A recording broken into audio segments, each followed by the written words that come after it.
তো 46 নাম্বারকে আমাকে বলছে আণবিক গঠন কোন বল দ্বারা হয়। তো সেই ওই বলের ওই জায়গাগুলো থেকে, তো এই কোশ্চেনটা আমাদের আগেও আসছিল, আমি বলছিলাম যে আণবিক গঠনটা কি, অণু পরমাণু যদি একদম ক্ষুদ্র পর্যায়ে যাও, একটা পরমাণুর ক্ষুদ্র পর্যায়ে কি ইলেকট্রন প্রোটন থাকে না, তো এদের মাধ্যমে আকর্ষণ বলটাই কিন্তু তাড়িত চুম্বক বল।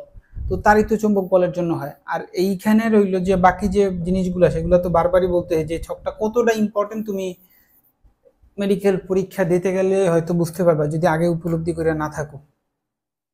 কোন বল সবচেয়ে শক্তিশালী? সবল নিউক্লিয় বল, আজকে একটু আগে করছি। আর সবচেয়ে দুর্বল কোনটা? ভাইয়া দুর্বল নিউক্লিয় বল না, দুর্বল সবচেয়ে দুর্বল হলো মহাকর্ষ বল। একটি পূর্ণ তরঙ্গের তরঙ্গ দৈর্ঘ্য কত? একটি পূর্ণ তরঙ্গের তরঙ্গ দৈর্ঘ্য কত? তাহলে কোশ্চেনটা আসলে বুঝাইতে চাইছে, ধরো তরঙ্গটা এইরকম গেছে, এইটা কি একটা পূর্ণ তরঙ্গ না? এই পয়েন্ট থেকে যখন এখানে আসছে, তাহলে একটা পূর্ণ তরঙ্গ হইলে তুমি যদি এই জিনিসটাকে আমাদের এই তরঙ্গটাকে যদি বা সিম্পল হারমোনিক মোশনটাকে একটা বৃত্তাকার গতির মতো চিন্তা করা যায়, এই কণাটা এইখান থেকে শুরু কইরা এই পয়েন্টে আসা মানে এই বৃত্তটার এই ফুলটা ঘুরে এইখানে আসা লাগে। ওকে, তো এর জন্য এটা হবে টুয়াইস পাই। ঠিক আছে, তো এইটা হলো সিম্পল হারমোনিক মোশনের সাথে বৃত্তাকার গতির সম্পর্কের ওই জায়গা থেকে। এটার জন্য এক্সট্রা কি পড়বে? এটার জন্য এক্সট্রা কিছু পড়ার দরকার নেই, এটা একটা বেসিক কোশ্চেন। 51 20 ওয়াট ক্ষমতা বলতে কি বুঝায়? 1 সেকেন্ডে 20 জুল কাজ করছে, তাই না? তো এটা হলো এ, এটা আমার ধরে ধরে বোঝানোর কিছু নেই।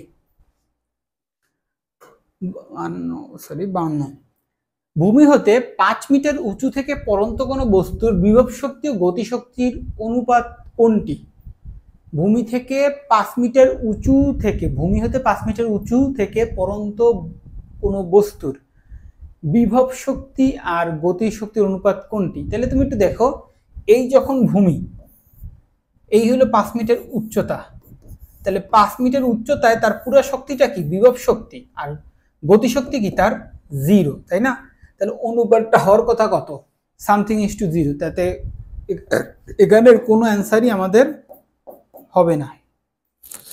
ঠিক আছে, তো একটা কোশ্চেন স্বাভাবিকভাবেই আসে যে ভাইয়া এইটার তাহলে কোনটা অ্যান্সার দিতাম, আমরা কি কিছু দাগাবো নাকি কিছু দাগাবো না? তো এই কোশ্চেনটা যে 100% ভুল এটাতে কোনো সন্দেহ নাই। তো তোমার চান্স যে এই কোশ্চেনটাতে 99.99% চান্স তোমার ফ্রি নাম্বারই দেওয়া হবে। তারপরও আমার মতে কিছু একটা দাগানো যাইতে পারে, কেন কি বলছি মেডিকেলের কোশ্চেনগুলো ইচ্ছা করে ভুল আগে দিত, একটা টাইম ছিল যখন ইচ্ছা করে ভুল দেয়, কেন কি ওই ভুল উত্তরটা যদি কেউ কোনো অপশন দেখায় তাহলে তার নেগেটিভ মার্কিং হবে। বাট এখন না, ইচ্ছা করে আসলে ভুল দেয় না, ভুল হয়ে যায়। ওকে, ভুল হয়ে যায়। পলক সাহেব বলছিল না যে আমরা ইচ্ছা করে নেট বন্ধ করিনি, নেট বন্ধ হয়ে গেছে, তো ওই রকম টাইপের ইচ্ছা করে ভুল দেইনি, ভুল হয়ে গেছে। তো ভুল যদি হয়ে যায় তাইলে একটা যে কোনো একটা দাগানো যায়। বাট এই কোশ্চেনটা না 4টা অপশনের, তুমি দেখো কোন অপশনটা কাছাকাছি দাগাবো একটু বলো তো। 4টে অপশনেরই কোনোটার আগামাথা নাই। যে অপশনগুলা, যে প্রশ্নগুলা মানে তুমি বুঝতেছো যে কোশ্চেনটা আসলে এইরকম হওয়ার কথা ছিল, ভুলে মনে হয় এইটা করে ফেলছে, বা অপশন ধরো হওয়ার কথা ছিল 9, ভুলে মনে হয় 9.1 দিয়ে ফেলছে, ওগুলোতে কিছু একটা দাগান যায়। বাট এটা কোনটা দাগাবা? তো এইটা সিদ্ধান্ত এরকম নেওয়া যায় না বিধায় এটা কোনোটা না দাগানোটাই বেটার। ওকে, একটা কোশ্চেন বোঝা যাচ্ছে যে 100% ভুল, তুমি জানো এই কোশ্চেনটা 100% ভুল, বাট তুমি কোনো অপশন মানে তোমার একটা অপশন মনে হচ্ছে যে অপশনটা এইটা থাকার কথা কিন্তু এইটা দেয় নাই, ওই রকম কোশ্চেনগুলো দাগাও। বাট এইটাতে কোনটা দাগাবা? তুমি বলো 1:2 দাগাবা নাকি 2:1 নাকি 1:3 নাকি 1:4? কোনোটা কোনো দিক থেকেই মিলান যাচ্ছে না, তাই না? তো এর জন্য আমরা এটা নট গিভেন বা কোনোটা না দাগানোটাই বেটার। এগুলো একটু বিচক্ষণ হইতে হবে, বুঝছো ভাইয়া? মেডিকেলে একটু পড়ার আগে, একটু পরীক্ষা দেওয়ার আগে একটু বিচক্ষণতা একটু অবলম্বন করা ভালো। যদিও তোমার নাম্বার কাটবে কিনা জানি না। খুব অল্প সময়ের জন্য খুব বড় মানের বল প্রযুক্ত হলে সেই বলটাকে কি বলে? আগেই বলছি, ঘাত বল বলে। আর বলের ঘাত জিনিসটা কি, ঘাত বলটা কতটা ইফেক্টিভ সেইটা বুঝাবে। কোন বস্তুর গতিশক্তি 30% বৃদ্ধি করা হলে উক্ত বস্তুর গড় বেগ কত বাড়বে, ভরবেগ কত বাড়বে। তো EK is equals to P square divided by twice M. তো এইখান থেকে আমরা দেখতে পাই কি ইকে সমানুপাতিক পি স্কোয়ার, তাহলে EK two divided by EK one is equals to P two square divided by P one square.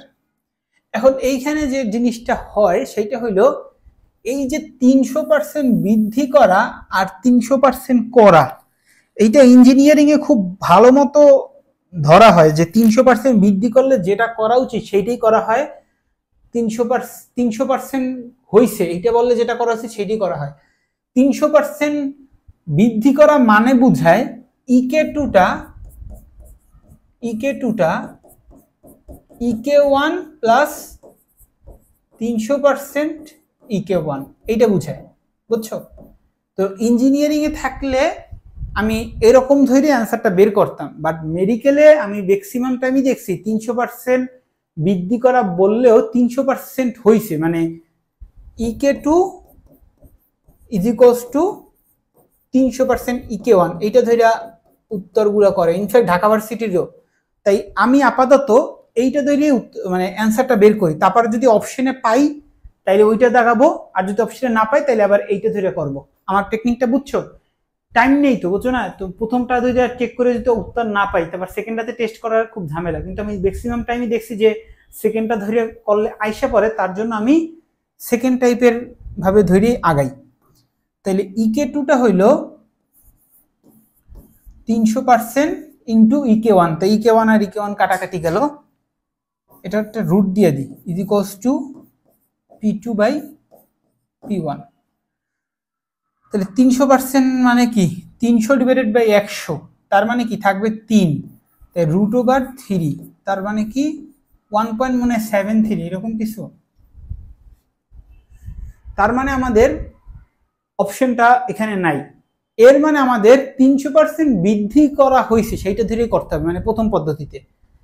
এই ম্যাথটাতে আমাদের একদম যে কারেক্ট যে ওয়ে সেইটাই করা লাগবে, দেখছো? তাহলে কারেক্ট ওয়েটা কি, 300% বৃদ্ধি করা মানে কি ইকে টুটা হবে ইকে ওয়ানের চাইতে 300% ইকে ওয়ান, আর নিচে আছে কত EK one, is equals to P two square divided by P one square. তো ইকে ওয়ানটা যদি কমন নাও আর নিচেরটার সাথে কাটাকাটি করো, ইকে ওয়ান কাটাকাটি যাবে, উপরে হবে কি 1 প্লাস 300 ডিভাইডেড বাই 100, তার মানে কি 3, আর এই সাইডে হবে P two square divided by P one square, তাতে থাকবে আমাদের এটা 4, তার উপরে আবার রুট, তাহলে 2 is equals to P two by P one. এখন বৃদ্ধি এটা বাইর করলাম কি পি টুটা পি ওয়ানের দ্বিগুণ হবে, তাহলে বৃদ্ধি কতটুকু হবে, বৃদ্ধি জিনিসটা এরকম ভাবে বের করা যায় P two minus P one divided by P one, একটা সিম্পলি বিয়োজন, ঠিক আছে? এই সাইডে কি হবে 2 ভাগ -1 ডিভাইডেড বাই 1, এটার পার্সেন্টেজে নিলে 100%, ওকে? তাহলে অ্যান্সার হলো 100%। দেখো এইখানে কিন্তু আবার একদম যে কারেক্ট ওয়েতে যেটা বের করা উচিত সেইভাবে করেই কিন্তু অ্যান্সারটা দিচ্ছে। তো এগুলো একটু এরকম মাঝে মধ্যে এই টাইপের অঙ্ক থাকলে একটু টাইম যাইতে পারে যে দুইটা পদ্ধতিতে করে অ্যান্সার বের করা, বাট আমি যেটা মনে করি সেকেন্ডটাতেই ম্যাক্সিমাম টাইমে হয়। দেখুন আমি এই অঙ্কটা করার সময় সেকেন্ড পদ্ধতিতে করে তারপর কাইটে আবার ফার্স্টের পদ্ধতিতে আসছি। তো এরকম করার উদ্দেশ্য একটাই ছিল যাতে তোমার একটু বুঝাইতে পারি যে তুমি সেকেন্ড পদ্ধতিতে করো দেন ফার্স্ট পদ্ধতিতে যাও, যেহেতু সেকেন্ড পদ্ধতিতে আমাদের অনেক উত্তর মিল ছিল, এটা আবার একদম কারেক্ট হইতে, এটা ইঞ্জিনিয়ারিং এ থাকলে এরকমই অ্যান্সার থাকতো। 53, একটি কণার স্বাধীনতার মাত্রার সংখ্যা 5 হলে শক্তি সমবিভাজন নীতি অনুযায়ী কণাটির মোট শক্তি কত? তো মোট শক্তি আমরা জানি এফ ইন্টু হাফ কেটি, তাহলে এফ এর মান যদি 5 হয় তার সাথে যদি হাফ কেটি গুণ করো তাহলে কত পাবা 5/2 কেটি, অ্যান্সার এ। স্বাধীনতা মাত্রার জন্য আর এক্সট্রা কি পড়বো, তাই স্বাধীনতা মাত্রার জন্য একটু এক্সট্রা পড়া লাগবে, সেটা আমি একটু বলি। এক পারমাণবিক কণার জন্য স্বাধীনতার মাত্রা 3, 2 পারমাণবিক কণার জন্য স্বাধীনতার মাত্রা 5, 3 পারমাণবিক কণার জন্য স্বাধীনতার মাত্রা 6, কিন্তু 3 পারমাণবিক বাট সরলরৈখিক আকৃতির যৌগের জন্য স্বাধীনতার মাত্রা 5, যেমন CO2। একটা উদাহরণ মনে রাখলে হবে, CO2 টাই বারবার আসে। আমি আরেকবার সামারিটা বলি। এক পারমাণবিকের জন্য স্বাধীনতার মাত্রা 3, 2 পারমাণবিকের জন্য স্বাধীনতার মাত্রা 5, 3 পারমাণবিকের জন্য স্বাধীনতার মাত্রা 6, কিন্তু 3 পারমাণবিকটা যদি সরলরৈখিক হয় তাহলে স্বাধীনতার মাত্রা 5। এই ডেটাগুলো একটু মুখস্থ রাখা লাগবে, এর বাইরে কিছু পড়ার দরকার নেই। আর এই যে স্বাধীনতার মাত্রাতে শক্তির, এটা তো জানোই, F×12kT। আকাশ মেঘলা থাকলে শিশির পড়ে না, কারণ মেঘ একটি তাপ বিকিরণকারী পদার্থ না তাপরোধী পদার্থ। হ্যাঁ, মেঘ তাপরোধী পদার্থ, এটা কারেক্ট। তাপবাহী পদার্থ, তাপ শোষণকারী পদার্থ। তো এইখানে যে কয়টা অপশন আছে তার মধ্যে তাপরোধী পদার্থটাই তো, এটা হয়তো তোমরা বাকি বৈশিষ্ট্যগুলো মেঘের হয়তো নাও জানতে পারো, বা বইতে অ্যাকচুয়ালি ডাইরেক্ট ভাবে বলাও নাই যে মেঘের বৈশিষ্ট্যটা কি, তাপরোধী পদার্থ বা তাপবাহী পদার্থ বা বাকি যেগুলো আছে। তোমার হইলো যে এটা একটু মুখস্থ করা লাগবে, বইয়ের কোথায় এই ডাটাটা পাবা এটা একদম শিওর হয়ে বলা যায় না, হয়তো কোনো বইতে আছে বাট আমি পাই নাই। তো এটার হলো যে তাপরোধী পদার্থ, মেঘ একটা তাপরোধী পদার্থ, একটু জানিয়ে রাখো। বাকি একটাও মেঘের বৈশিষ্ট্য না, এটার জন্য এক্সট্রা কিছু পড়াও লাগবে না। এটার জন্য একটা এক্সট্রা পড়া লাগবে, সেটা হলো আমাদের যে শিশিরাঙ্কের যে কিছু জিনিসপাতি আছে, কোন দিন বৃষ্টি বেশি হয়, কি থাকলে স্বচ্ছন্দ বোধ হয়, এরকম অনুধাবনমূলক কোশ্চেন আসে শিশিরাঙ্কের অধ্যায়টা, মানে 10 অধ্যায়ের লাস্টে। ওই অনুধাবনমূলক কোশ্চেনগুলো তোমার একটু পড়া লাগবে, ওইগুলোই তোমাদের অবজেক্টিভ আকারে তুলে দেয়। 55, স্কেলার ফাংশনকে ভেক্টর রাশিতে রূপান্তর করে কোনটি? তো এটা তো আমরা জানি, গ্রেডিয়েন্ট। সবগুলো একটু আমি তিনটেই বলি। গ্রেডিয়েন্ট স্কেলার রাশিকে ভেক্টরে পরিণত করে, ডাইভারজেন্স ভেক্টরকে স্কেলার রাশিতে পরিণত করে, আর কার্ল ভেক্টরকে ভেক্টরই রেখে যায়। ওই তিনটার বৈশিষ্ট্যগুলো পড়লে তোমার এগুলো সব ক্লিয়ার হয়ে যাবে। ওইটা নিজের বৈশিষ্ট্য পড়া লাগবে এর জন্য। একটি সেকেন্ড দোলকের দৈর্ঘ্য 3 গুণ বৃদ্ধি করা হলে তার দোলনকাল কত হবে? একটি সেকেন্ড দোলকের দৈর্ঘ্য 3 গুণ বৃদ্ধি করা হয়েছে, এখানে কি আবার 3 গুণ বৃদ্ধি করা হয়েছে, তাইলে আমরা জানি t = twice by √L/g। তাহলে এখান থেকে দেখতে পাচ্ছি কি t সমানুপাতিক √L, তাই না? তার ফলে T2/T1 = √L2/L1। তাহলে 3 গুণ বৃদ্ধি করা, তাই এটা কি 3 গুণ ধরে করব নাকি 3 গুণ বৃদ্ধি ধরে করব? একটা কনফিউজিং ব্যাপার। তো আপাতত অপশনগুলো দেখে আমার মনে হইতেছে কি একদম কারেক্ট ওইতেই করছে, মানে 3 গুণ বৃদ্ধি ধরে করছে। তো দেখি এবার 3 গুণ বৃদ্ধি ধরে করি, তাহলে কি আনসার আসে। তাইলে আমাদের T2টা কত হবে? T1 প্লাস T1 এর 3 গুণ, 3 গুণ বৃদ্ধি করা হয়েছে, আর নিচে তো T1 আছে, = √L2/L1। তাহলে উপরে হবে কি 4T1, নিচে আছে T1, তাহলে ই করলে 4 আচ্ছা 4 এর স্কয়ার করে ফেলি, L2/L1। তার দোলনকাল কত হবে? দোলনকাল কত হবে চাইছে, ওকে। আচ্ছা একটু সরি আমি একটু ভুল করছি, দৈর্ঘ্যটা বৃদ্ধি করছে, পর্যায়কাল বৃদ্ধি করে নেয়, আমি একটু ভুল করছি। তো এখান থেকে যেটা হবে T2/T1 = √L2টা কি L1 এর 3 গুণ, তাহলে ভিতরে আমার 4 আসবে, 4 এর আবার রুট করলে 2 হবে, তাহলে T2/T1 = 2। তাই একটা সেকেন্ড দোলকের T1টা কত আমরা জানি 2 সেকেন্ড, তাহলে T2টা কত পাবো ভাইয়া? 4 সেকেন্ড। এটা হলো একদম কারেক্ট ওয়ে, তাহলে কারেক্ট ওয়েতেই আমাদের মিলছে 4 নাম্বার। তো এইটা আপনি বলতে পারো যে ভাই আপনি তো বলছিলেন যে বেশিরভাগ কোশ্চেন 3 গুণ বৃদ্ধি করা হইলেও 3 গুণ ধরে করে, তো আমরা তো পরপর 2টা কোশ্চেন পাইলাম যে 3 গুণ বৃদ্ধি করা হয়েছে, 3 গুণ বৃদ্ধি করছে, 3 গুণ করে ধরে না, তাহলে ভালো। এইটা হলো রিসেন্ট ইয়ারের কোশ্চেন গুলো, তাহলে একদম কারেক্ট ভাবে করতেছে, তার মানে আমরা একটা শেখার জিনিস পাইলাম যে যত গুণ বৃদ্ধি হবে এই অঙ্কগুলো যত গুণ বৃদ্ধি হবে এটা ধরে করি, তারপর না মেললে ওই যত গুণ হবে এটা ধরে করি। এগুলি আসলে শেখা, অ্যানালাইসিস। আমি 20 সালে আগের কোশ্চেনগুলো কইরা আমার কাছে মনে হয়েছে যে এত গুণ হবে ধরে করছে, তাই আমি ওইরকম ওই টেকনিকটা অবলম্বন করতাম। এখন দেখতেছি যে 21 সালের রিসেন্ট ইয়ার এগুলোতে একদম কারেক্ট ভাবে অ্যান্সার মানে প্রশ্নগুলো করতেছে, তার ফলে আমি কারেক্ট ভাবেই অ্যান্সার গুলো করি। দেখি বাকি যদি সামনে এরকম পাই কারেক্ট ভাবে ধরে করি, তারপরে দেখি যে অ্যান্সার গুলো মিলে কিনা। বুঝা গেছে? 20 মিটার উঁচু থেকে একটি বল বালির মধ্যে পতিত হলে বালির মধ্যে 1 মিটার ঢুকে থেমে গেল, এক্ষেত্রে নিচের কোনটি সংরক্ষিত থাকবে?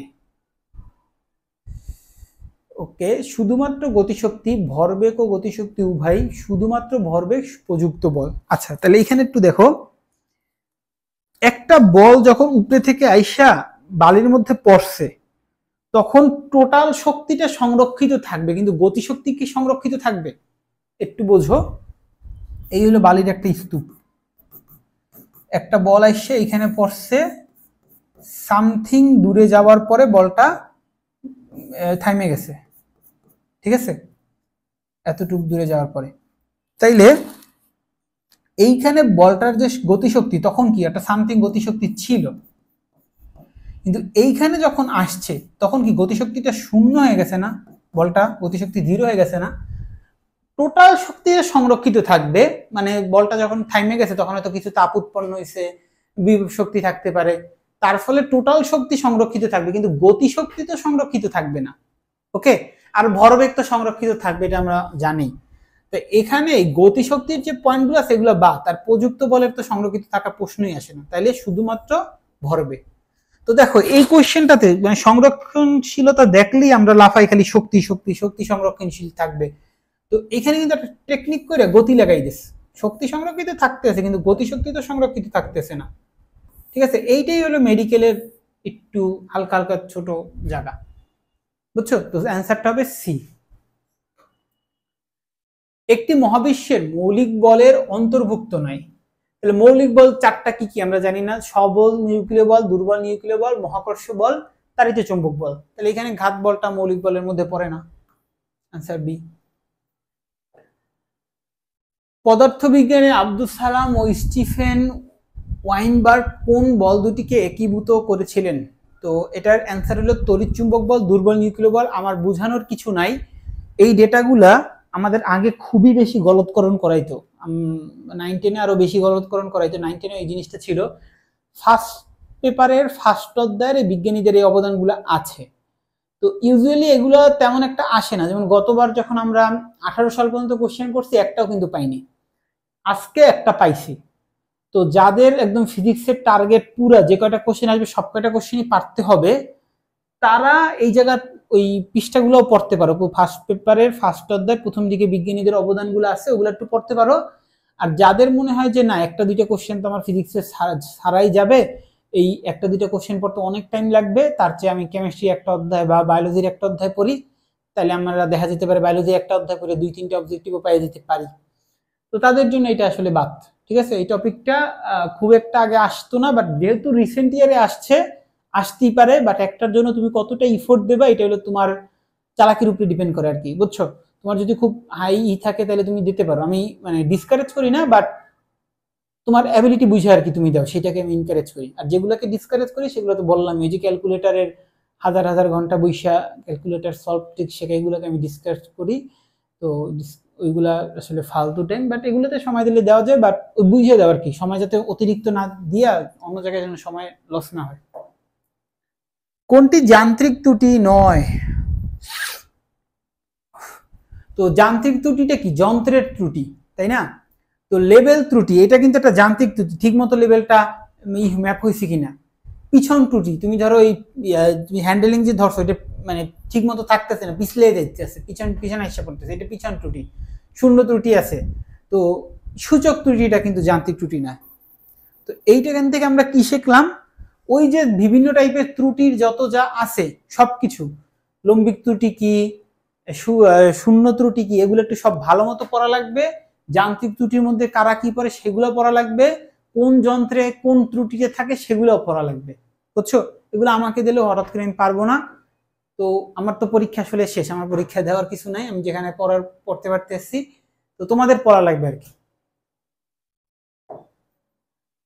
নিচের কোনটি উপরে জড়তার ভ্রামক নির্ভর করে? নিচের কোনটির উপর জড়তার ভ্রামক নির্ভর করে? তো জড়তার ভ্রামকটা ছিল কি? I is equals to M R square. তাহলে ভর আর ঘূর্ণন অক্ষ থেকে বস্তুটার দূরত্ব, এই দুইটার উপরে নির্ভর করে। তাহলে এই অপশনটা কি? কৌণিক ভরবেগ, এটা নাই। ভর ও ঘূর্ণন অক্ষের অবস্থান, তাহলে বি। এই যে দুইটার কথা এখানে লিখছে, বাকি দুইটা তো রৈখিক বেগের উপরে ডিপেন্ড করে না, কৌণিক বেগের উপরে ডিপেন্ড করে না। সিম্পল ফর্মুলা দিয়ে হয়ে যায়, এগুলোর জন্য এক্সট্রা তেমন কিছু পড়ার দরকার নেই।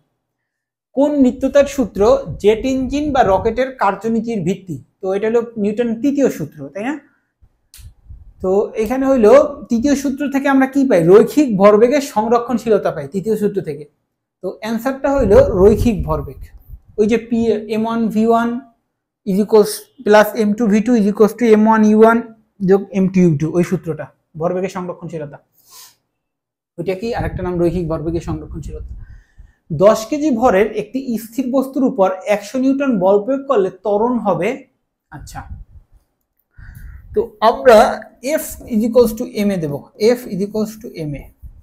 তাহলে বল আমরা প্রয়োগ করলাম 100 নিউটন আর ভর হইল 10, তাহলে এ হইল 10, তাহলে 10 মিটার পার সেকেন্ড স্কোয়ার। ওকে, এককেও কোনো ঝামেলা নেই, বি। তাহলে এই একটা মোয়া কোশ্চেন দিয়েছে, একটা কোশ্চেনও যদি কেউ না পারে তাহলে কেমনে হবে? তাহলে এই কোশ্চেনটা দিছে ওই যে ছেলেটা একটা কোশ্চেনও পারবে না তার জন্য। একটি সরলদোলকের সময়কাল দ্বিগুণ করতে হলে এর দৈর্ঘ্য অবশ্যই, তাহলে আমি কি করতে চাই? t is equals to twice by root over L by G. তাহলে সময়টাকে আমি চাই দ্বিগুণ করতে, তার মানে t2 বাই t1 is equals to root over l2 by l1। তাহলে t2টা কি? t1 এর 2 গুণ, তার উভয় পক্ষে যদি স্কোয়ার করো তাহলে 4। তাহলে দৈর্ঘ্যটাকে কি করতে হবে? 4 গুণ করতে হবে। দেখো এখানে আবার দেওয়া আছে বাড়াতে হবে, 4 গুণ করতে হবে, 4 গুণ বাড়াতে হবে কি 1। তার মানে রিসেন্ট কোশ্চেনেও ওরা কিছুটা ঘাপলা করে, আবার মাঝে মাঝে ঠিকও দেয়। তাইলে 4 গুণ করতে হবে, 4 গুণ বাড়াতে হবে না, 4 গুণ করতে হবে। তাহলে অ্যান্সারটা সি।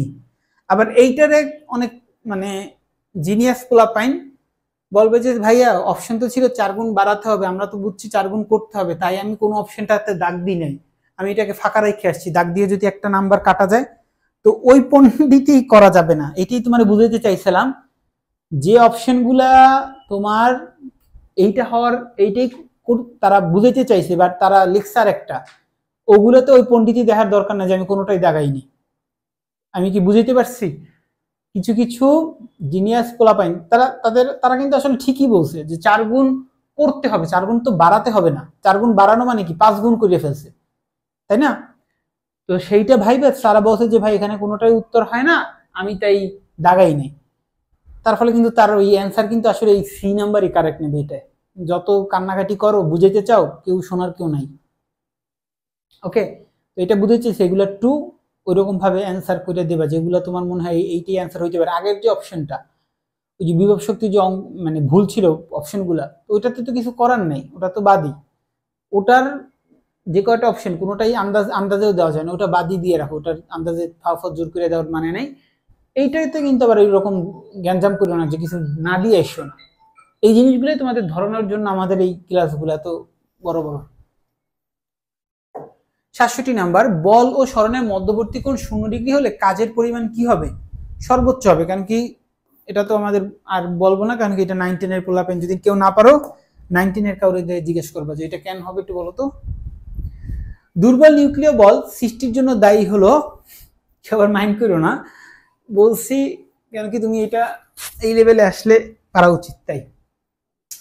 দুর্বল নিউক্লিয়ার বল সৃষ্টির জন্য দায়ী হলো, তো দুর্বল নিউক্লিয় বলটা কি?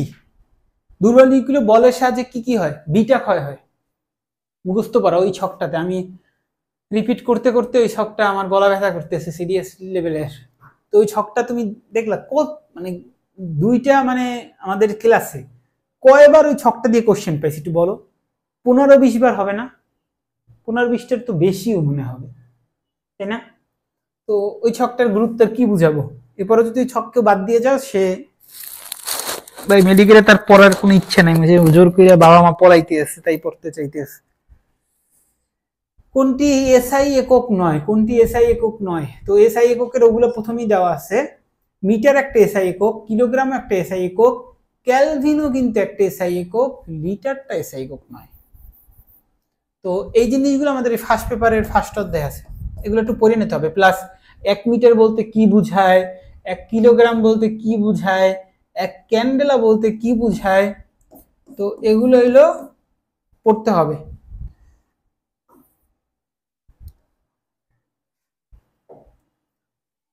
স্বাভাবিক তাপমাত্রা ও চাপে অক্সিজেন অণুর গড় বর্গবেগের বর্গমূল কত?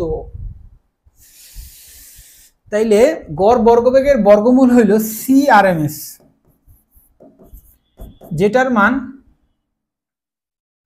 √3RT ডিভাইডেড বাই বড় হাতের।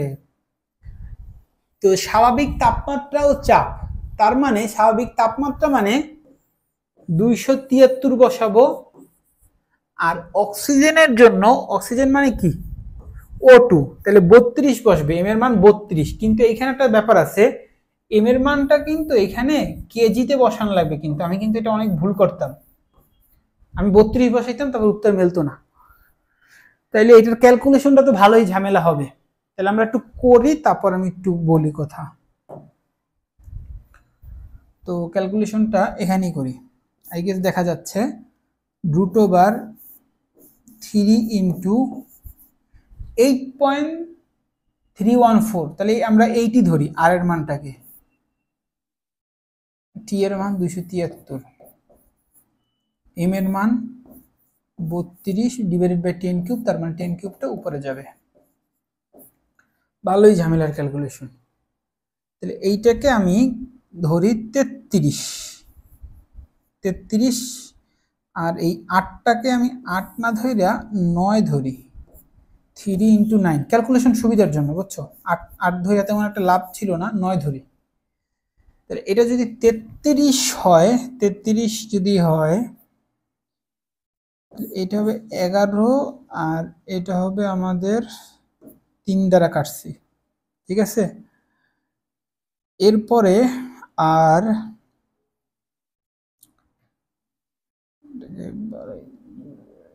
নিচেরটাকে কি করা যায়, 11 রে 12 করি, 3 দ্বারা কাটলে উপরে হবে 3, নিচে থাকবে 4। ওকে, তো 4 রে যদি 1000 দ্বারা কাটো, 4 25 100, তাহলে এখানে 250 পাবা, 250। তাহলে আমাদের কি কি থাকতে আছে, 3 ইন্টু 273 ইন্টু 250, তার আবার একটা রুট। ভালো ক্যালকুলেশন। আরেকটু ছোট কিভাবে করা যায়, আরেকটু ছোট যেটা করা যায়, 3 ইন্টু 250 কত, 750, তার সাথে 273, রাস্তা গুণই করি, বাংলা গুণ করি তাড়াতাড়ি করে। 3 শূন্য বা 0, 3 5 15, 5 হাতে আমার 1, 3 7 21 আর 1 22, 0। 7 শূন্য বা 0, 7 5 35, 5 হাতে আমার 3, 7 7 49 আর 3 52। আমি একটু মুছি নিচ থেকে, 2 দিয়ে করলে 2 শূন্য বা, আচ্ছা 00, 2 শূন্য বা 0, 10 শূন্য তোমার 1, 7 2 14 আর 1 15, জানি না, অনেক তাড়াতাড়ি করতেছি, ভুল হইতে পারে। 0 5 7 4 0 2, তার মানে এইটার আবার রুট করা লাগবে, আরে আল্লাহ কি ঝামেলা। তার মানে এটার অ্যান্সার, এটা যদি রুট করো, 450 ইন্টু 450 কত হয়,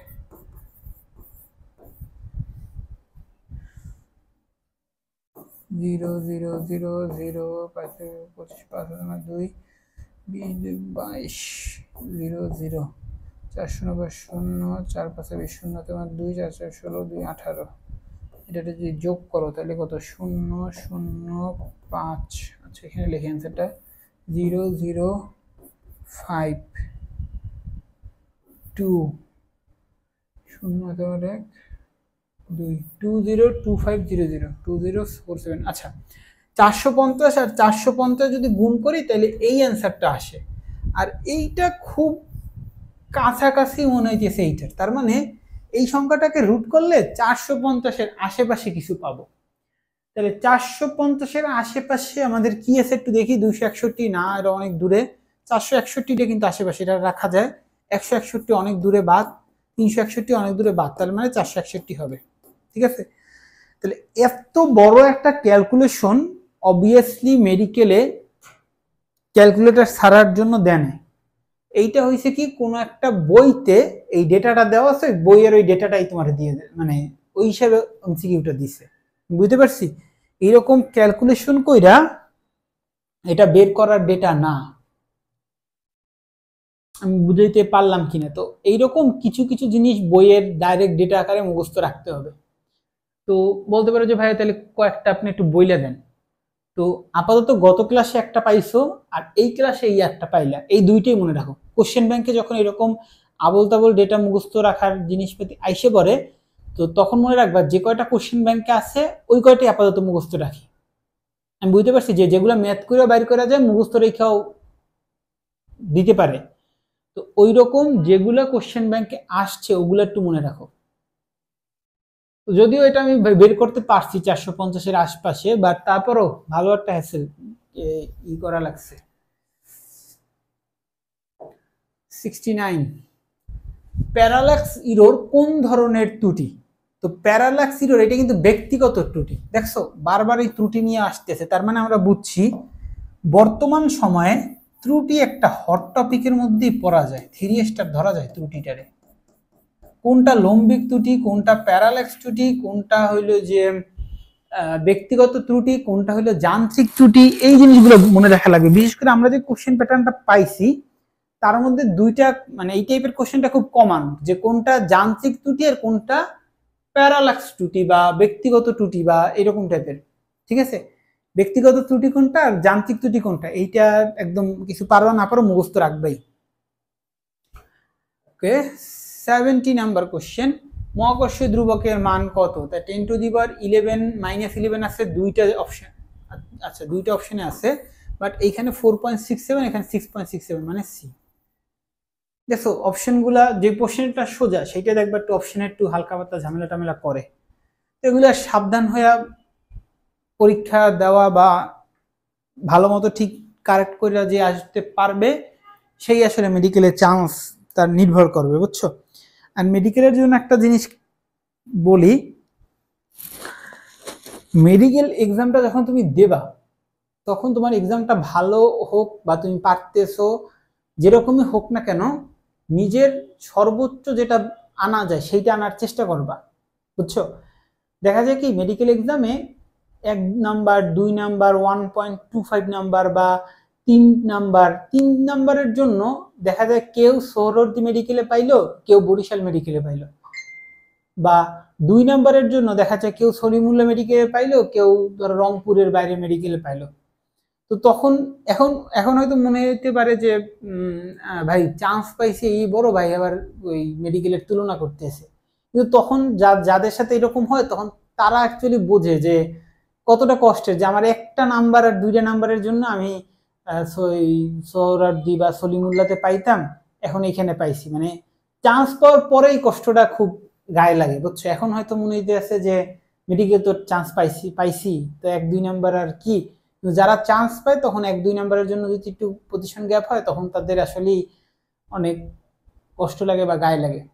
ওকে, তো মেডিকেল এক্সামে এইরকম টাইপের ভুল হয়ে যাতে তোমার একটা নাম্বার না চলে যায় ওইটাতে সর্বোচ্চ চেষ্টা করবা, যে মাথাটা একদম ঠান্ডা রাখবা। পরীক্ষার হলে যাবা খুব মানে আশপাশে কিছু দেখার দরকার নাই, ওই অনেকে পড়তে টড়তে থাকবে, অনেকে রিভিশন দিতে থাকবে, ওগুলো না দেখে চোখ বন্ধ করে ঢুকবা, ঠান্ডা মাথায় পরীক্ষা দেবা, আবার আস্তে আস্তে বাইরে। আর কখনো প্যানিক করবা না, সিরিয়ালটা ব্রেক করবাই না। ওকে।